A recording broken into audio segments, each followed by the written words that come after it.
Dr. Sneha Anne Philip was a fiercely independent and highly intelligent young woman from Kerala, India. Her unquestioning care for her patients, curiosity in multiple arts, and desire to see the world were all cut short by a troubling disappearance in September of 2001 in the hours leading up to the 9/11 terrorist attacks, leaving all who knew her in the Manhattan community and the entirety of New York City at large grasping for answers in a sea of mysteries that drowned us all in doubt. In the summer of 2000, newlyweds Sneha and Ron upsized their living quarters to an apartment in Battery Park City, only a few blocks away from the WTC. Back at home in their Rector Place apartment at 11 a.m., Ron leaves for work, leaving Sneha by herself. Throughout the rest of the morning, Sneha cleans up in preparation for her cousin Anu's arrival on Wednesday, September 12th. In the early afternoon, Sneha repots white-purple orchids from Hawaii and dries them in the bathtub. Between 2 and 4 p.m., she IMs her mother, talking about Ron's guitar playing at a recent function at Jacobi Medical Center, and her desire to see Windows on the World restaurant on the rooftop of North WTC Tower, where a friend would be married in spring of 2002.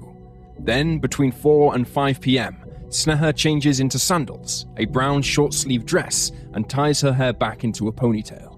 She departs just after the clock chimes 5 times. Between 5 and 6 p.m., Sneha drops off dry cleaning and heads to Century 21 to shop at a discount shopping center. It's located right past the Twin Towers, only a few blocks from the apartment. She shops the retail store for lingerie, a new dress, pantyhose, and fresh linens for the apartment. Just after 6 p.m., there's a transaction at that same Century 21 on Ron's American Express credit card, which Sneha had permission to use. Between 6 to 7 p.m., she walks to the shop next door and buys 3 pairs of shoes from the shoe annex.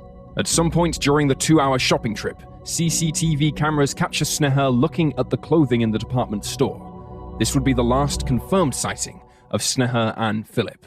Later that night, Ron arrives home from work just before midnight. He notices Sneha is absent, but also that there are no voice messages from her either, something he asked her to do when she was out late. Just before the calendar flips to September 11th, 2001, Ron made sure the 2 house cats, Figa and Kali, were all right and went to bed. Early the next morning, at around 4 a.m., Ron's cell phone is pinged with a missed call from a phone line inside the apartment. Sneha is the only other one with access to the home, but Ron doesn't remember receiving a call and says he barely remembers even checking his voicemail around that time. 2.5 hours later, Ron wakes up to his 6:30 alarm, again by his lonesome. While he is initially annoyed, he realizes Sneha probably just spent the night at her cousin's or brother's place in West Village, which was a normal occurrence. He quickly gets ready and departs for Jacobi Medical Center via the Uptown 5 train.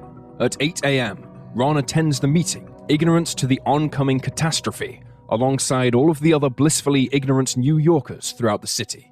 46 minutes later, at 40 seconds past 8:46 a.m., American Airlines Flight 11, a Boeing 767 aircraft filled with 92 people on board, crashes between floors 93 to 99 on the north face of the North Tower, also called 1WC, at the World Trade Center in Lower Manhattan, New York City. A few minutes pass by, and Ron leaves a meeting at Jacobi Medical Center. He exits the room and finds his co-workers crowding a television set. When he approaches, he sees a news program detailing a plane crash into the World Trade Center, which is only a few blocks from his apartment. His mind immediately races to thoughts of Sneha. At first, everyone believes the plane crash to be an accident, but those sentiments don't last long when at 9:03 a.m., United Airlines Flight 77, a Boeing 767 aircraft filled with 65 people on board, crashes between floors 77 and 85 on the south face of the South Tower, also called 2WTC. Around the same time, Ron frantically calls home to his apartment in Battery Park in an attempt to reach Sneha, but nobody picks up. He leaves a phone number on the voice message in case Sneha returns home and needs to contact him. After that failed attempt, Ron then contacts Sneha's mother and brother, who haven't heard from his wife either. Meanwhile, the horrendous events of September 11th continue across the United States. At 9:37 a.m., American Airlines Flight 77 crashes into the west side of the Pentagon in Washington, D.C. At 9:57 a.m., United Airlines Flight 93 is seized by its passengers from the hijackers, who are theoretically heading to the Capitol building, also in Washington, D.C. Then, within a 30-minute chunk of time, the South Tower of the World Trade Center collapses at 9:59, Flight 93 crashes in Somerset County, Pennsylvania at 10:03, and the North Tower of the World Trade Center collapses at 10:28. As the chaos swirling throughout Manhattan and elsewhere ravages the United States as a whole, Ron remains by his lonesome, thinking up all the scenarios in which Sneha could have wound up in. His theories range from kidnapping to murder to being a victim of the World Trade Center attacks herself. After hours of anxious waiting, Ron decides to leave work and look for his wife around 3 p.m. Due to the heavy traffic in the metro area of New York City throughout the day on 9/11, Ron is forced to hitch a ride with an ambulance heading toward Ground Zero. The trek takes upwards of 6 hours, as the squads had to navigate in the opposite flow of traffic, and no sign of Sneha is recovered. At 9 p.m., Ron arrives at Tribeca, only to find the NYPD have now cordoned off the World Trade Center crash site. He is able to use his medical credentials to pass through, and runs to his apartment. Unfortunately, due to the loss of power in the area, the front doors are locked, and Ron must take shelter at his friend's flat in West Village. The following morning, on September 12th, Ron wakes up and heads back to Battery Park, where he is finally able to access the apartment building. He heads upstairs, walks into his unit, and finds the flat covered with soot from the tower's collapse, as a bedroom window has been left open. In the moment, Ron realizes he can use the soot to his advantage and looks for human footprints along the floor. Sadly, all he finds are scattered paw prints from the couple's 2 kittens, meaning Sneha couldn't have come back after the World Trade Center fell down. After another round of checkups with Sneha's friends and family, Ron decides to report her missing with the NYPD, one of over 9,000 missing reports to be filed in the immediate aftermath of 9/11. In the following days, Ron took it upon himself to look for his wife. He called American Express when he noticed his credit card was missing, and they told him the last purchase came at the Century 21 department store on September 10th. Ron then ventured to that very store, where he put up missing person flyers for Sneha in and around the aisles. Later in the week, Ron receives a call from a former employee at the Century 21 store, who informs him she remembered seeing Sneha in the evening of the 10th. The employee also tells Ron she remembers Sneha had been with another person at the store that day, believing the other person to be a fellow Indian woman. Ron takes this information back to Century 21, who allow him to go through 3 weeks' worth of security footage. This is when he finds the CCTV shot of his wife browsing for clothes. However, she is by herself in all of the clips in which she appears. After waiting for the NYPD to begin their investigation and growing frustrated with their nonplussed attitude at her fate in regards to 9/11, Ron hired a private investigator, Ken Gallant. Initially, the investigator believed there was a possibility Sneha used the World Trade Center attacks as a cover to escape her struggles in life and start fresh somewhere unknown. However, this theory is short-lived, as both Gallant and Ron come to the agreement that Sneha most likely returned to the apartment the morning of September 11th, saw the attacks happen in real time, and immediately decided to go to Ground Zero and aid the injured with her medical background. This is most likely where she died, despite her body never being recovered. Ron takes this to the police after enough evidence is collected, only to find the NYPD has a separate investigation into her disappearance, believing she wasn't in fact a victim of 9/11, but rather as a victim of foul play due to her erratic behavior and criminal history. In 2003, Lieberman protests the conclusion of his wife's investigation by the NYPD and argues she should remain an official victim of the 9/11 tragedy, as well as gaining access to the September 11th Victim Compensation Fund for his efforts in locating her and attempting to bring her home. The NYPD presents these findings to the court, who hear Ron's claim, but ultimately agree there is not enough evidence to prove Sneha was a victim of the World Trade Center attacks, and her name is removed from the official list of deaths, along with 2 others, in January of 2004. Incredulous, Ron and the Philip family fight tooth and nail to appeal this ruling, arguing the police fabricated their findings via family testimony and circumstantial evidence. At the appeal hearing in the late winter of 2008, the defense argued while Sneha's disappearance was not guaranteed to be a direct result of the 9/11 terrorist attacks, it was highly probable when considering her route home that morning would have taken her right past Ground Zero at the time when the Twin Towers were first hit. Thus, being in the vicinity with her degree in medicine, the degree of speculation was greater, and Sneha's rightful place as an official victim of the darkest day in modern American history was restored. Despite the ruling, the story surrounding Sneha Anne Philip has not been one of potential heroism, but one of skepticism, blaming her early adulthood struggles on her status as a missing person, and claiming both her family and Ron Lieberman used her vanishing to their financial gain. Varying theories regarding the status of Sneha Anne Philip have burned through both the internet and various investigative agencies like wildfire in the years since America's darkest hour. Of those theories, most come to the conclusion that Sneha was somehow involved with the tragedy of 9/11 and ended up a victim. However, the biggest theory straying from that line of thinking came from the agency responsible for finding Sneha, the NYPD itself. After months of deliberation, Ron took it upon himself to find his missing wife by any means necessary, explaining the purchase of services from Ken Gallant.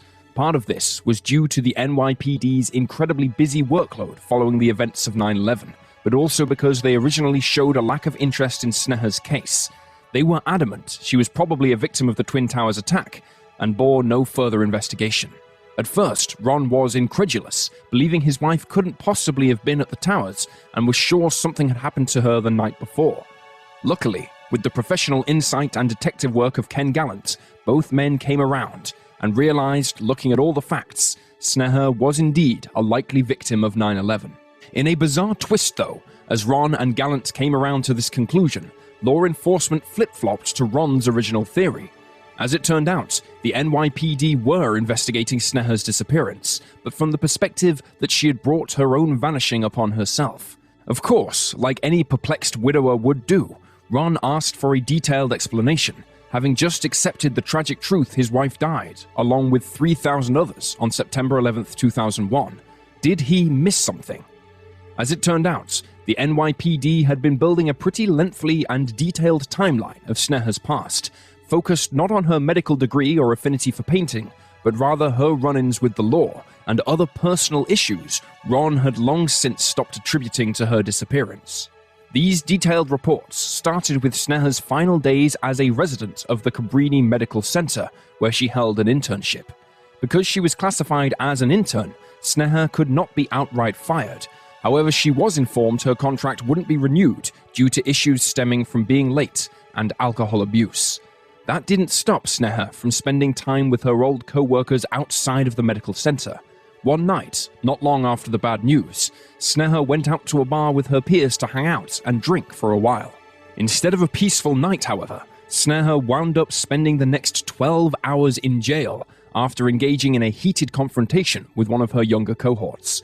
According to police, Sneha filed a criminal complaint stating that she had been groped and touched inappropriately by one of the interns, who was also arrested and booked with a forcible touching charge. Yet, after a short-lived investigation, the NYPD and the district attorney's office in Manhattan decided to drop the charges on the accused intern, and instead did a 180-degree turn and slapped Sneha with a misdemeanor charge for filing a false complaint. If this is difficult to hear, imagine how it must have felt in the moment for Sneha. Not only that, but she was also told by the prosecution team that all charges would be dropped if she simply recanted the original complaint. This did not sit well with her in the slightest. She wasn't about to surrender her story of abuse and not stick up for herself, so she denied the DA's offer and stuck to her original claim. As a result, Sneha was put into handcuffs and ordered to spend one night in jail, in which she obliged and spent the night meditating with a fellow inmate. The NYPD reports didn't stop there, however. They went as far as to include Ron's part of the equation in Sneha's life, or in this case, the apparent lack thereof. According to official reports, Sneha was discovered to have been spending entire nights out with strangers and folks she would meet at the various gay LGBTQ+ friendly bars throughout Manhattan, such as Julie's, Henrietta Hudson's, and Meow Mix. The thing was, Ron wasn't ignorant to his wife's late-night escapades. While he didn't know the identities of all the acquaintances she made, he did know what she was doing in general, and told her it was okay, as long as she called to let him know she was safe and in good hands. And in terms of the types of bars Sneha frequented, Ron told the NYPD that had no impact on their marriage.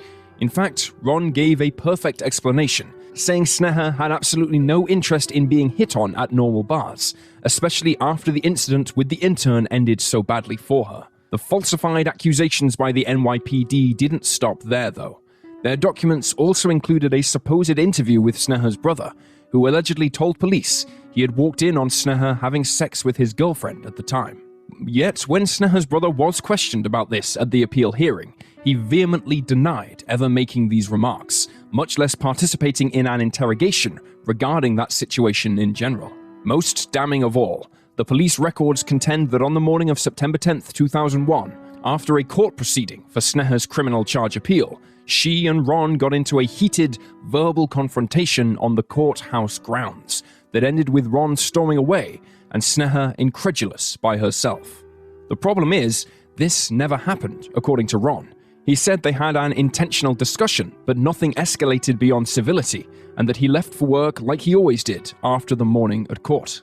All of these falsified events and circumstantial happenings led the police to argue Sneha disappeared as a result of her own doing, either getting into trouble due to her late-night activities or using 9/11 as a means to fake her own death and escape to start a new life, getting away from the transgressions that shadowed her.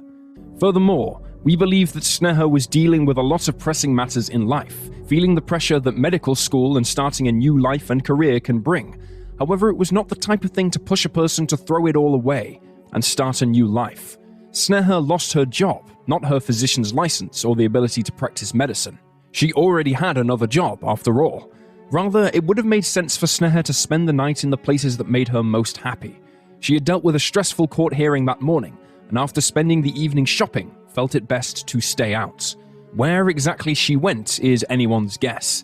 It's not exactly fair to go around asking people of their whereabouts on the night of September 10th, as the topic of 9/11 is an incredibly triggering event for some New Yorkers who are there living through it, and do not understand the fascination or desire to talk about it in the way the rest of the world often does. It's an understandable point, and while unfortunate, does demand our respect. What we can say, however, is that it makes all the sense in the world for Sneha to have seen the attacks unfolding at the Twin Towers on Tuesday morning and run to Ground Zero to help in any capacity she could. There still remains a chance that Sneha's remains could be identified. Investigators collected over 22,000 individual pieces of human remains from Ground Zero back in the cleanup efforts post 9/11, and many have yet to be tested against DNA submitted by victims' family members who wish to claim proof of their loved ones' fates. Overall, there are 1,347 victims of 9/11 whose remains have yet to be found, including Sneha's. It's possible a match shows up one day. However, the rate of identifying victims has increasingly slowed over the years, as a lot of the DNA either shows up as a repeat match or the requisite DNA is not in the system of submitted samples. Most likely, we will never know the exact fate of Sneha Anne Philip, but that doesn't mean we can't remember her for the doctor that she was, an empathetic dreamer with the hopes to cure sickness, maintain health, and give back a higher quality of life for all the people she saw. She died doing what she set out to do, offering the ultimate sacrifice.